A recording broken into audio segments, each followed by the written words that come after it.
I like you a lot, but you gotta step up. I'm through trying to tell you what to do. Hello, welcome to the Daisy Dates podcast, where we talk all things mindset, dating apps and heartbreak. I'm Daisy. And I'm Sharn. And today we're joined in the studio by a very special guest. Samantha CLINCH is a presenter, voiceover artist, hand model and a winning mindset expert, and has so much in the pipeline. Welcome. Thank you so much. I'm a huge fan of the podcast, so this is very fun for me. Thank you, girls. Stuff. I feel like she knows everything about me already. Oh, I do. We've got a lot to discuss. Your bad habits, behaviours. Sammy's going to help us through. Right, before we get into it, we want our listeners to get to know you a little bit. So we've got a bit of a this or that game. Love it. Okay, Yes. So in terms of dating, night out or a walk and a coffee? I'm a walk on a coffee girl now. Oh, lovely. Yeah. Yeah, changed, converted. Cooking together or dining out? You've got to cook out. No, wait. You've got to. Cooking together is quite intense. So, like, few dates down the line. But romantic though. It's relationship-y, isn't it, though? It is. It's very like, yeah. I mean, that would be me. Okay, so you're eating out first. Definitely. Okay. Dressing up or cozying up? Oh, cozying up, yeah. Oh, I love how much thought you're putting into this. It's a treat. Flowers or chocolates? Flowers, definitely. Cute. Beach or mountains? Oh my God, mountains. Oh. Can't be getting sweaty on a beach with not on a date. I was literally thought no brainer, obviously beach. No, I'm with you. Mountains, like hiking with a date. Yeah. I'm not getting, on the beach. I literally with a date, swipe off if a boy's on a mountain in Bumble. No, you don't. Yeah, like, we get it. You're on a mountain. Hooray for you. Asthmatic, can't climb. Fair enough. We'll yeah. use that as the excuse. Lay down on the beach. Yeah. Safety first, love it. Text or phone calls? Phone calls. Of course. Planned date or spontaneous? Sponny. Yes. Yeah. Yeah, Gotta I'd do be. that one too. All right, 3 traits you look for in someone. Communication, consistency, and a very good sense of humour. Oh, okay, yeah. Those are like those are my core values. Yeah. And if they're not aligned, we're done. We're not even getting past the second date. Do you know what I mean? Like, we're not even there. No. Love it. What would you say your green flag is? One of your best traits to date you? My personal green flag. So many. Because you really worked on yourself, so there probably is loads. I really have. Green flags at me are, my level of communication. And I remember you saying that this is your thing as well, right? I think it's something to do with the job, isn't it? We're very good communicators, but there's something about like my emotional intelligence, I think, is pretty spot on. Yes. So I feel like I'd like to be matched in that area. But for me personally, I'm like, if they need empathy, whatever they need, like I've got it. And I've kind of like really worked on my boundaries and things with that now. So I'm like, those are my green flags. Like I can give, but not, to the point where I'm burning myself out. Yeah, this is excellent. Yeah, completely the same there. So on that kind of note, you're giving that out. You're giving out those frequencies. So you've just launched, or you are launching, frequency raisers. Yes. Tell us more. Oh my God. So there's just so much to discuss here. So I am obsessed with helping other people to the point where like my whole life has been a bit mad because I branded myself a winning expert basically like a couple of years ago because I would win the most mad things. So I'd be winning like Armani leather jackets. I'd be winning a year's supply of vegan chicken nuggets. I then won my BBC radio show, and it was from a competition called BBC New Voices. I'd only decided that I was going to do presenting 6 weeks before, and I was like, that's what I'm going to get into. And then all of a sudden did this competition and I won. And That's I was like, when I followed you. oh my God, was Yeah. it? Yeah. And then you Yes. were winning everything. I remember. Everything. Yeah. It was a ridiculous thing because I was like, there just has to be a formula to this. And I am obsessed with the formula. And that's what I do with like life coaching sort of work as well, is I have the formulas to like sort of optimize people's like mental health, like to get them out of that rut and get them into feeling like abundant and magnetic and feeling like their frequency is higher. So I've got lots of formulas, especially around winning, success, business, love, relationships, all of that. And then Frequency Raisers was born because I was like, I need to share this with everyone and I need a platform for it. And there's a podcast with my therapist on there, and we talk all about these things that we need to learn and how to raise our vibe to attract said tribe. Is this a spiritual thing or a scientific thing? It's definitely both. Yeah. I just think like I feel manifestation as a phrase now has become a cliche. People are throwing it around left, right and centre. People are like using it in the wrong way. And like, it's all a bit like, people are like, oh, I don't believe in it. And I'm like, what do you mean you don't believe in it? It's like, it is a scientific thing. Like, it comes from a cellular place. So when you like release your limitations and your limiting beliefs, and when you get yourself up into this high frequency state, your body is essentially vibrating at a higher frequency. So because our bodies are filled with cells, and inside the cell it's like 80% water, right? And if you've ever played music to a glass of water, it will vibrate. So that is happening all the time. But our emotions are linked to the way that our cells vibrate. So if we can get ourselves into these amazing states, these high frequency states, we attract the same frequency back.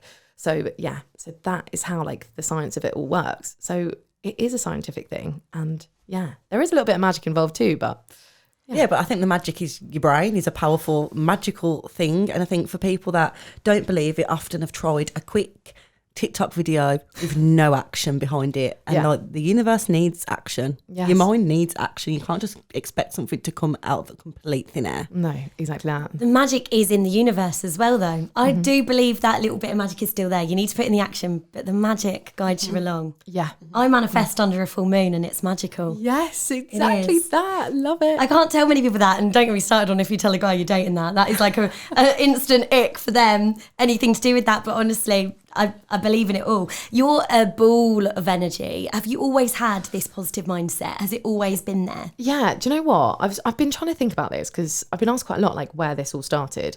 And I think these kind of like, this energy I think comes from the lows, right? So when I was 26, I lost my dad, and it was just like, you know, when you're like, oh, this is what the end of the world looks like this is everything, and this is like the worst thing that could possibly happen. And I think from that moment, I then had a choice. And I remember thinking, there's two paths here. And I could either go off the rails, which was very like available to me at that time. I was like, I could definitely take that choice. Or I could really work on myself in this sort of like growth sort of mindset way. Like I was already kind of dipping my toe in meditations, kind of dipping my toe in the sort of like that sort of realm. And then I just decided I'm going to go for this. So I pretty much gave myself like a degree in growth mindset. I listened to every podcast. I did all the self-help stuff, which has obviously helped me massively with like what I teach now. But yeah, at the time, that was how I think I started to like have this sort of like awakening of, this is how I can pick myself up when I'm going through like the worst time. And I've got my tricks and tips and things now that have really helped me through grief, which I share with others. But I think this kind of energy and this kind of like joy that I have is only because I've like seen the sort of depths, I suppose. There's a lot that people don't talk about the depths as much, because obviously it's not very glamorous, is it? Like we don't get to share a lot on Instagram about the low times, but I really believe from those you alchemize all your own magic, and then you become like, you have your like butterfly moment for sure.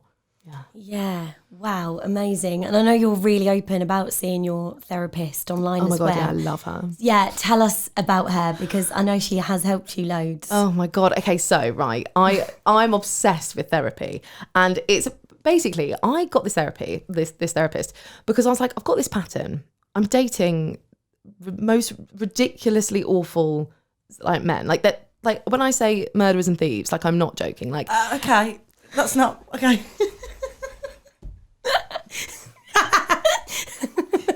Am I the only one that goes for geeks, guys? Is it just me? It's our type, I think. I think it's Sammy and my type. We need to convert, I think. Oh my goodness. Right, okay. yeah, that was me. Okay. That was literally me. I'm not joking. It got to the point where I was on this date with this guy, and he was like, I've got a 6-month suspended sentence, that I was like, oh no, this got to stop. This has to stop. I had a date with one guy. I mean, I didn't know before going into it, but he told me on the date he was a chef, and like he couldn't tell me where. So I was like, oh, do you chef for someone like really famous? And he was like, no, like just don't ask. I was like, oh, come on, it's our 3rd date. You got to tell me. He was like, I learned to chef in prison. I was like, right, you're not walking me home then. You're not walking me home, are you? I pretended I lived like a few streets up when I was living in Chiswick at the time. Because I was like, you're not seeing where I live. No, stop. Yeah, I mean... Well, not stop. Yours had to suspend your sentence as well. Sorry, you're right. Jesus. He'd done a year, so very similar. Mine was at home watching Doctor Who. Wouldn't last a day in prison. No, my yours was exes. what, doing Lego and Harry Potter, wasn't he? No, Star Wars Lego, little baby Yoda who was doing it lit up. He was well happy. Anyway, carry on. I'm actually obsessed with this. So, wow, okay, so we hit the rock bottom, okay, and we get there and we're like, oh no, hang on, this isn't right, this isn't right. So I was like, right, there's a pattern here. I'm going to get this sorted. And I know I need a therapist to help me with this because what I think is like the key, and I think this is what we miss a lot when in like dating, no one wants to take accountability for themselves, right? It's hard to look at your own stuff. It's hard to go like, what part do I have to play in this? Because normally it feels like it's always happening to you, right? It's like, why are they doing this? Like, oh, is it like, and then the kind of path you go down is like, oh, is it because I'm not lovable? Is it because I'm not enough? Is it because all these kind of core wounds that we want to like satisfy? So there's so much to this, but basically the subconscious mind, right, is always driving us to a core wound. So the subconscious mind takes up 80% of what we do day to day. 80%. That's a lot. Ridiculous. Only 20% of us is actually conscious, like I'm talking right now. There's a lot of our subconscious going on at the moment. So that's basically driving us to core wounding. Now, as children, of course, we have these like little moments where our brains aren't developed enough to work out, oh, if I fall over in the playground and no one comes over, we don't just go, they're on their way, it's going to be all right. We think, I'm not lovable. So it's in those moments you have these belief systems. So when you come from a place like that, they kind of like grow. You don't really look at them. It's all subconscious. You don't really like think about it. And then you end up on a date with a murderer and you're like, right, okay, there's something here. How can I heal this part of myself? Right. So went to therapy. And my therapist is absolutely amazing. She works with RTT, which is rapid transformational therapy. Amazing. Hypnosis, basically. So you get into a theta state, you get into the parts of like the subconscious that you can't reach. I'm learning hypnotherapy right now on a course. So you're going to love this. Yeah. Oh my God, can we all come back and do live? Like, I need to practice on someone. Oh my God, yes, shotgun. You can practice on me. So good. So it's I think personally it's the best type because talking therapy, I think great, but I do think you can carry on with that for a really long time. I was all about rewire my brain now. Let's rewire it. Yeah. Let's stop attracting the same thing and let's try something different. So I was with her I've been with her probably like a couple of years now. And the biggest thing that I've learned has been self-love, self-trust, and how to say no. And those are my 3 pillars. Yeah, I have a question there because you did a post about this, I think on New Year's Eve, that they are your 3 lessons that you've learned. Why did you learn them that year? What are you saying no to? Oh my God. Saying no is the most powerful, energetic thing you can do. Whether it's saying no to a night out, saying no to another drink, like, oh, have another one, I'll just stay a bit longer. If you can like love yourself enough and trust yourself enough to take yourself home when you really want to, and if you can do that for yourself, the energetic shift, it raises your frequency so high, you attract amazing things by clearing that kind of space. Oh my God, saying no is the best thing you can do. I think I've said no to bad friendships in last year. I've said no to just doing things I don't want to do anymore, saying no to just like all the things that just do not light me up anymore. I'm just done. And I think it's easy to be like, oh yeah, like saying no is great, but what would you do as the first step for somebody who's a people pleaser? And if anything, it doesn't feel great. It feels absolutely terrifying to say no to somebody and letting somebody down. Yeah. What would be the first steps to... I think it's so important because we do always want to rush to like the final steps. And that's the thing. It took me a year to get to this point of being able to say no to things. And I think it lies in self-love and self-trust first. So like having that connection with yourself, it's doing kind things for yourself all the time. So showing up for yourself, like even if it's silly things, just like making your bed look extra nice for when you get home. Like future you is like, I'm loved because past me did this for me. Do you know what I mean? It's like getting that connection with yourself, which feels really weird at first, but like, do you know what I mean? Even food prepping. And you're like, oh my God, like I did that for me. What a lovely thing for me to do for me. Like that whole relationship with yourself, if you can build that, then that's like one stepping stone to being like, oh, someone wouldn't do that for me. Oh, well, I will just sit here and like, it'll be okay. And no, you'd go, no, I've got a standard. I know what I like and what like is worth with it when it comes to men. And then the self-trust like part of that would be really trusting your gut. We do not listen to our guts, especially in dating. It's chronic. We are so quick to be like, oh, like what are they thinking? And like, are they like, do they like me? And it's like, no. Do you like them? Do you? Yeah. Because it's happening a lot at the moment with my friends. Like, do you like them though? And they're like, but brought me a croissant. And I'm like, come on, do you like him? Like, no. And I'm like, right, act on it now. The quicker you can act on that no, the quicker you can get something in that's way, way more aligned for you. Amazing. Sure. And when you're working on those frequencies, because when I see your Instagram and I followed you, you just look like you have like friends and amazing times in abundance. Yeah. How has learning about frequencies changed the people that you're surrounding yourself with, and then therefore helped your dating as well? Do you know what? I've had such an interesting ride with friendships. Like when it comes to, I don't even know where this started. I think it started with school. Like there were some girls at my school and we were all friends, but there was just something there. And I was like, I remember them being not like very particularly like grateful. I remember that being like my value. I remember thinking like, I can't be around this situation anymore. So I remember we just stopped speaking. We like drifted apart. Anyways, then I get into like another group of friends and then that was fine and all good. But I think the biggest lesson that I learned was that like knowing that friends come in and sometimes some of them are going to take the piss. Some of them are going to push their luck. Some of them are going to like, you know, they might, you know, use you for bits and bobs. Like I'm sure you might have felt this as well. Like sometimes with career things, people can come in and just like be like, oh, okay, cool. I'll like do whatever. And you're like, oh, I don't feel comfortable with this, but you're my friend. So I feel like I have to, all this kind of stuff, right? We wouldn't accept that in relationships, like romantic ones. So we shouldn't be accepting it in our friendships. So it's getting super clear with your values. I think this is so important. Like writing a list of who you are, communication, consistency, community, like what it is that lights you up. If they're not aligning, it helps you with the language to put in the boundaries to say no. So letting friends go, actually, I had like a really interesting time like last year where a really, really, really close friend of mine had to sort of like leave my life. And as he left my life, literally, because there was a whole thing, but anyway, he left and he was like, oh, Matty's over there. And I was like, who's Matty? Anyway, so then Matty came over and I was like, oh, I remember you. I met you like last year, like randomly. Anyway, he came and sat down. And Matty has now been my best friend like ever since. Like we are so close, and I've not seen the other friend since, which it's been a good thing, the distance. But yeah, having Matty come in, I was like, oh my God, this revolving door. The revolving doors of life. Yeah. Of like what's meant for you, you know? And that is a huge point as well. What is meant for you will not pass you. And I think that's the mantra we must remember for sure. 100%. And also what you said, flipping it. So don't accept things from relationships that you wouldn't accept in friendships. I accept so much more from men than what I would with a friend. Why? Yeah, and it's like I said, again, because I'm a people pleaser and I'm working my way through that now. Yeah.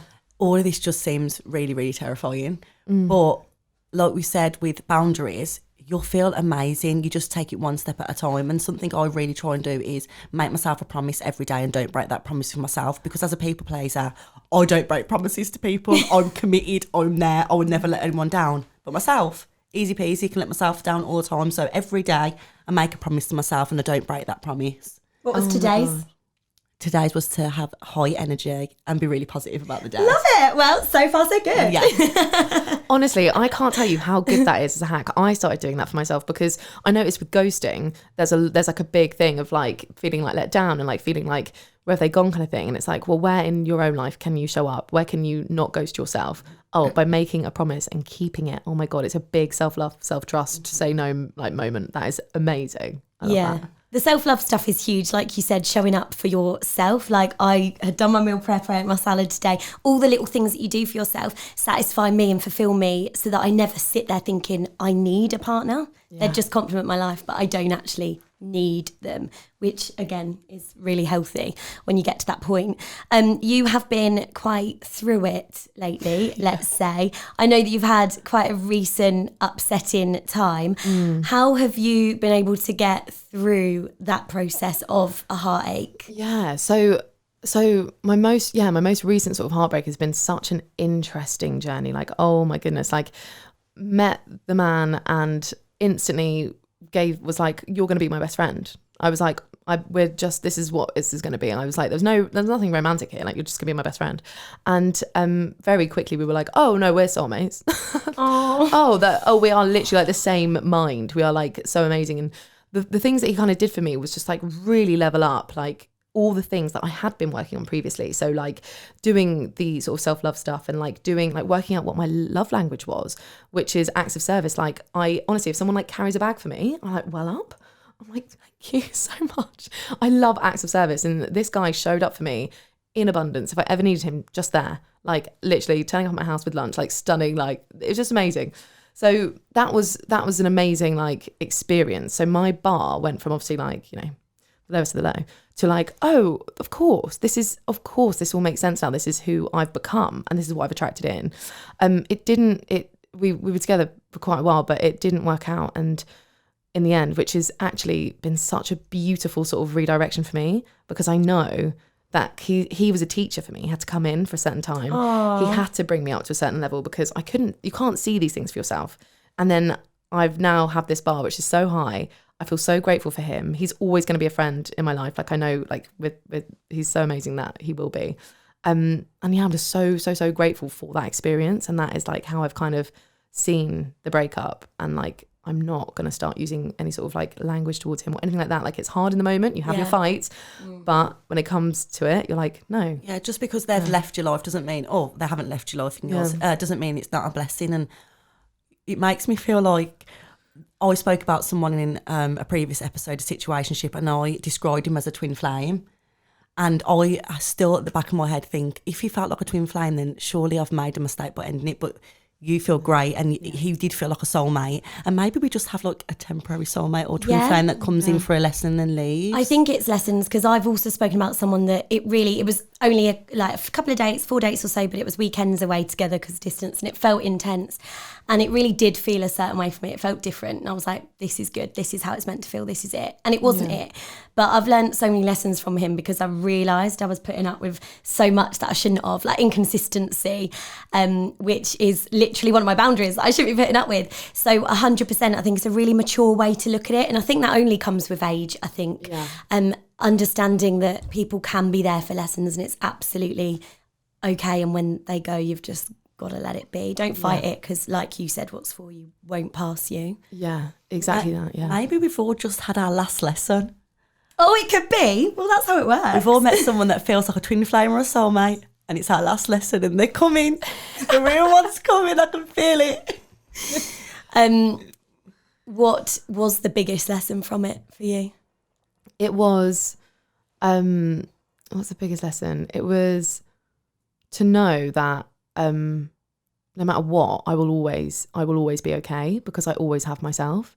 And that is something we forget a lot. We have, as a cult, I don't know, like culturally, we're just kind of always trying to fill a void.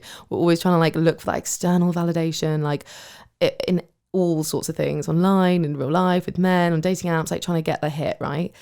This kind of taught me that like, oh my God, that external stuff does not matter. It is all about like how much I love myself, I think. And in a time of heartbreak and really low times, what do you do to get yourself back up off the ground? Because I know that you have like a huge friendship group. I know you're a bit of an adventurer. You do lots of fun stuff. What fills up your cup? Oh my God, all the things. I think this is such a good question, because I just love all the stuff. So I'd say like there's systems, right, in place. So your 3 pillars, like your systems are working out, eating well, and just communicating, having a chat, like surrounding yourself with frequency raisers, right? So that's why I've like built this community, because having my friends, they're so good at lifting me up. They check you and they're like, no.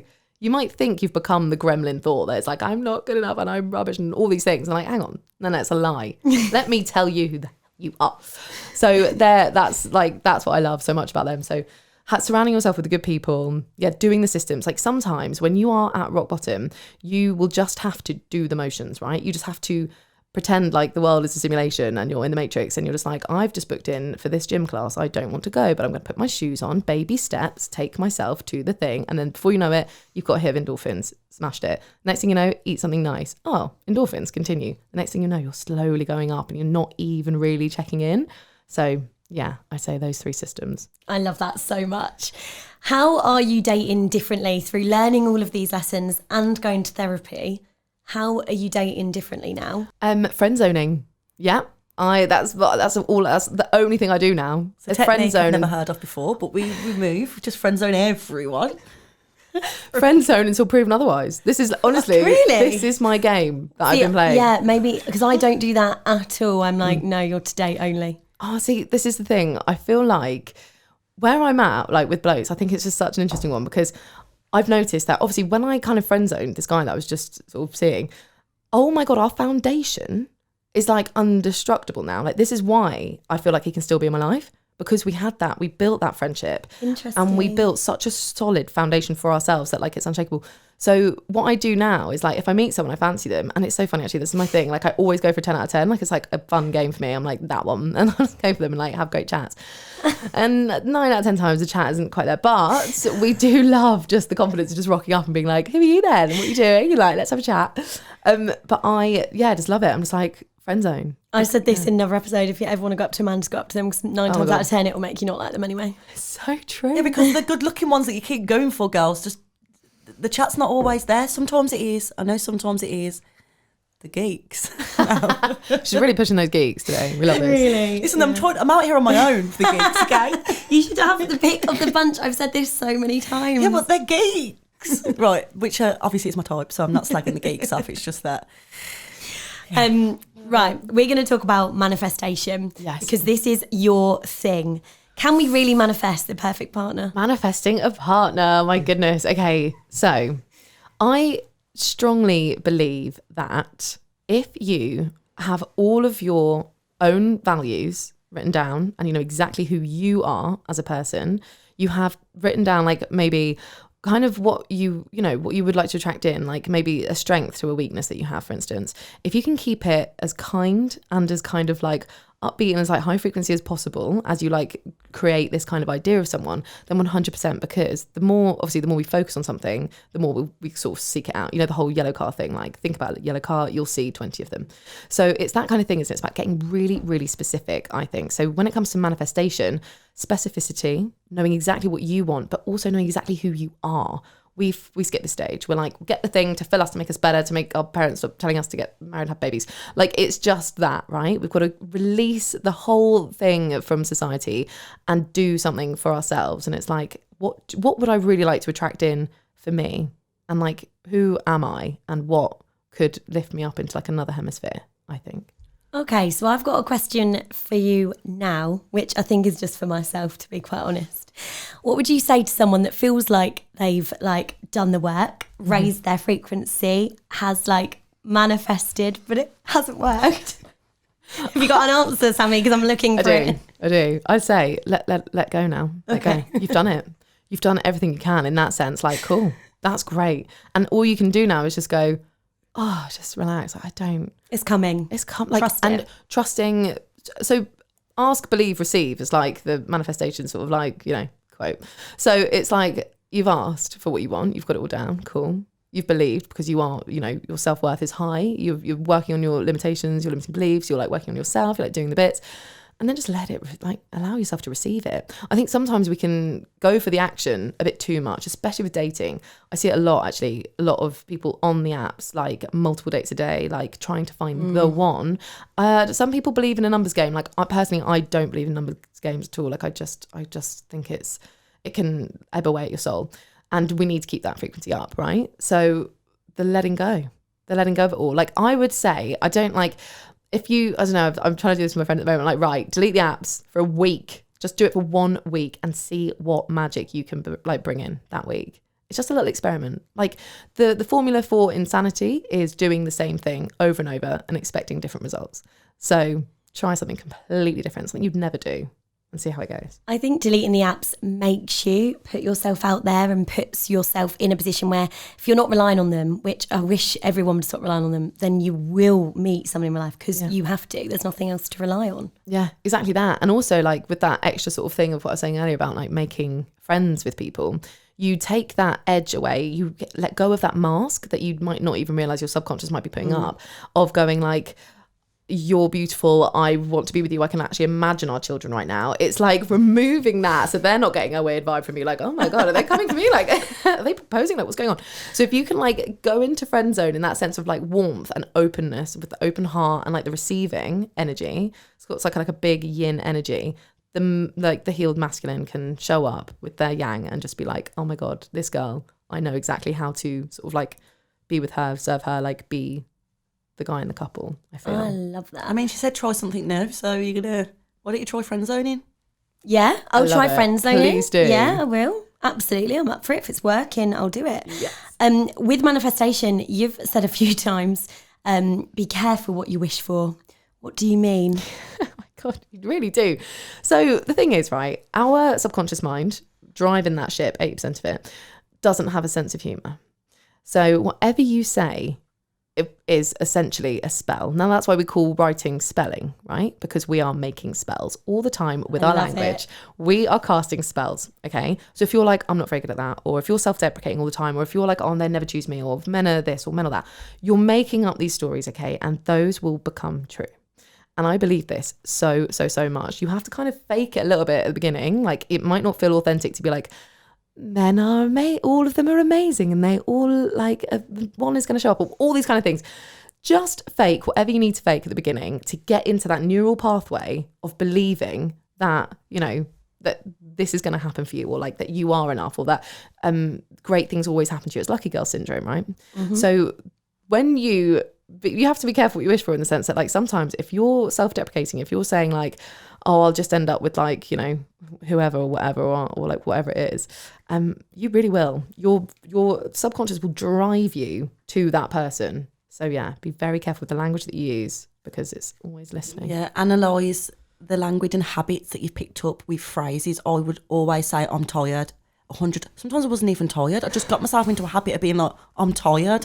And I think I'm like, I don't know why I said that, I'm not tired. Like, and it's these habits of phrases, of words that you're not even noticing you're saying, that you're putting out, and you're just going to keep bringing back. Like, analyse, catch yourself in those moments and be like, I'm not tired, I'm so energetic. Yeah, honestly. And it does feel like you're gaslighting yourself a bit, but also it's listening. So just give it what it needs to get you through, I think. Yeah. How do you manifest? Do you literally write it down? Do you think the thoughts? Do you sit under a full moon? Do you like kind of what do you do? Do you know what? I love a practice. Like, I love a full moon ritual. I love all of that stuff. I love getting in tune with like nature's and like seasons and cycles and all those things. And I'm a huge fan of sound baths. Like, massive fan. I love them so much. Oh, that's so good. Yeah. So I love all that, but really what I do now is I'll plant the seed. So if there's something I want, or something that's out there that I'm like, oh, like that's a bit of me, it's kind of how it all, that the winning thing started. It's like, I'll be like, oh, that's a thing that I'd like, or I'd like to do. I'd plant the seed. I'd then like ignite the fire within me, which is like that inner child that's like the game, like to gamify it, to be like, like that would be so fun, and like just be silly with it in that kind of you know, like you're not put any chains or like blocks around it, because you're like, oh, it'd just be really cool, just like have that thing and that'd be amazing, and like obviously I'll get it. And then you have the belief system that comes with planting the seed, because you're like, well, yeah, obviously, like there is no doubt in my mind that I can't get that. So you've then like conditioned your mind, the seed is planted, it starts to grow, and the next thing you know, by letting it go and being like completely fine with whatever outcome you get, the thing will always come in, always. Yeah, but I was going to say, sorry, just before you do the finale, a way that, because I know a lot of people like their own little methods of manifesting. For me, I imagine hearing myself say, I got it. Or so when I manifested passing my driving test, I did it so quickly, and I imagined, and I could hear his voice of my instructor going, you ready for your test? And the next day when I had my lesson, he went, you ready for your test? In exactly the way that I heard it. And I think that's a good little method, is if you're not as good at visualising, hear yourself say something that you're going to say in the moment that it happens. Yeah. See, I'm a big visualiser, so I can visualise a dream that I want and I truly believe I've manifested a lot of my career moves anyway, especially like I wrote a note to myself about the BBC, because I also joined the same competition that you did, but just in a different area. And I got my show a few months later, not from that competition, but eventually, because I'd put my name in the drawer, you know, they heard about me. And I truly believe I manifested that role. And I've since manifested something coming up that is on a pink Post-it note on my mirror right now that I did in March, and it's happening next month. Oh my God. When they fall though, sorry to go off on tangent, but when the manifestation gets so close and then stops at the very end and you don't quite cross the finish line, why do you think that is? And that's a personal question for me. Yeah, it's a limiting belief there. Okay. So there'll be something that's that's blocking you, basically. So it'll be something subconscious, and it will be a belief system that might not be aligning. But because I think with my BBC job and that whole winning thing, because I decided to do it 6 weeks before, there was no limitations. Do you know what I mean? There was like, oh yeah, that's fine. Like there was that silliness of like that playfulness of like, oh, but if I don't, then fine, because I've got this other career that I've been doing my whole life, so whatever. Like, do you know what I mean? It's that whole like silliness and playfulness. So if there's anything going on for you at that moment where you can just be like, oh no, actually, do you know what? I'll let that go. Yeah, maybe my time span was 6 months of auditions for a reality TV show, maybe. It had given me too much time to put a block there. By the time I was like 10 days out from going in. Wow, yeah. And then I always wondered why, and it was on my vision board, and it was a random manifestation that like, I just kind of randomly put it on there, and it all just happened so quick to go on a Channel 4 reality show. And then 10 days, I was going on it, my bags were packed, and then 10 days I got an email being like, yeah, sorry, no, you've been dropped. Wow. And I always wondered, I manifested that though, and why did I not get to the very end? Yeah, that's so interesting. And I think that will come from a place of you did everything you could. And I think we need to remember with manifesting and all the kind of like magical stuff that happens to us, like when the bad things happen, it is never our fault. Like we can always ask ourselves, like, I could have done better, but that's not how we should never go down that kind of path. That's the gremlin path. But always to go, okay, it's out of my hands. Like this final result was like, it wasn't my fault, but what it will do, hold up a mirror for you. And it will also show you a whole new path and go, okay, I got this close. What can I get more specific with? What do I really want? Because this is taking me somewhere else. And that path is definitely right for you not to have done that. Like anything could have happened in that show. You could have been edited really badly and like, you know, lost loads of jobs. It could have been awful. So it's kind of like always looking for like the blessing and going like, okay, cool. We've got redirected. Like, amazing. Where am I supposed to go next? Because I'm so excited. That was the key word. I was going to say, I believe whenever things like that happen, it's rubbish, but that's the universe just redirecting. Yeah, they do say that I want this manifestation or something better. Yeah. And I suppose that was, well, it led me here. I probably wouldn't have been doing this if it wasn't. So Yes. Exactly. Didn't you manifest being a hand model? Didn't you just, that was a belief system for you, no? Didn't you just say, I'm a hand model, and that you did that then? Yeah, that's more my like sort of like fuck you to like the structure of how working worlds work. Do you know what I mean? Like it was just such a ridiculous thing because I was just like, yeah. Everyone at drama school was like, what are you gonna do to make money then? I'm like, obviously I'm Hollywood. Like obviously I'm gonna make millions, don't worry about me. And then I was like, fine, I'll be a hand model. Like as a joke. And the next thing I know, I just got calls. Like, heard your hand model. What's your day rate? And I was like, that's actually hilarious because that was a joke. So do you know what I mean? Like no bounds on that. And obviously like knowing that they are stunning. And like, we're now looking at the hands. Yeah, show them to the camera. Amazing. I love that. So it's funny. all about just saying what you are. I truly believe that. Oh my God, obviously massively. within reason, guys, but yeah. I'd say like the best formula for success is audacity. Like you are only as successful as how audaciously you show up. And I think we can see it. And I hate to like generalize, but like, you know, there's big boss CEO men out there and they are not afraid to spread their wings. They take up space. And that's, for women, I feel like this is our biggest thing, like be audacious because that's where success lies. I think we're getting there, women, 100%. We're getting there. Don't worry about that. So we always have a finale question on the podcast, and today's is: how would your manifested partner show up? How do they look to you? Oh, do you know what? Like he is probably so I actually think about this quite a lot. I think he is me. And I think he is like, in this sense of like kind of out there realm, but like he is a version of me that has all those qualities that mirror back to me why I'm the way I am. And I see like my value like rocket when I'm around them.